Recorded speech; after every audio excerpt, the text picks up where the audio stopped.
राज्यातील 150 दिवसांच्या ई-गव्हर्नन्स सुधारणा कार्यक्रम आणि सेवाकर्मी उपक्रमात उत्कृष्ट कामगिरी करत सोलापूर जिल्हा परिषदेने प्रथम क्रमांक पटकावला आहे। या उल्लेखनीय यशाबद्दल सोलापूर जिल्हा परिषदेचे मुख्य कार्यकारी अधिकारी कुलदीप जंगम यांचा मुख्यमंत्र्यांच्या हस्ते सन्मान करण्यात येणार आहे। हा सन्मान सोहळा शनिवार दिनांक 28 मार्च रोजी मुंबई येथील सह्याद्री अतिथीगृह मलबार हिल येथे पार पडणार असून राज्यभरातील निवडक उत्कृष्ट कार्यालय प्रमुखांना प्रशस्तीपत्र देऊन गौरवण्यात येणार आहे। मुख्यमंत्री सचिवालयातील उपसचिव हनुमंत आरगुंडे यांच्या पत्रानुसार कार्यक्रमात प्रथम क्रमांक प्राप्त करणाऱ्या अधिकाऱ्यांना त्यांच्या कामाचे सादरीकरण करण्याची विशेष संधी देण्यात आली आहे। त्यानुसार मुख्य कार्यकारी अधिकारी कुलदीप जंगम हे आपल्या कामगिरीचे सादरीकरण करणार असून त्यांना 8 मिनिटांचा कालावधी देण्यात येणार आहे।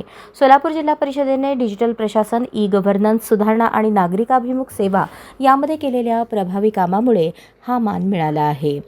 दरम्यान संबंधित विभागातील इतर अधिकारी व अधीनस्थ कार्यालय प्रमुखांना ऑनलाईन व्हिडिओ कॉन्फरन्सद्वारे उपस्थित राहण्याच्या सूचना देण्यात आल्या आहेत।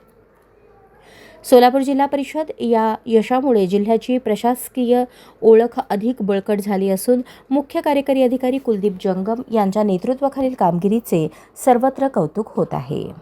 अशाच नवनवीन अपडेटसाठी जनता राज्य न्यूज चॅनलला सबस्क्राईब करा, लाईक करा आणि शेअर करायला विसरू नका।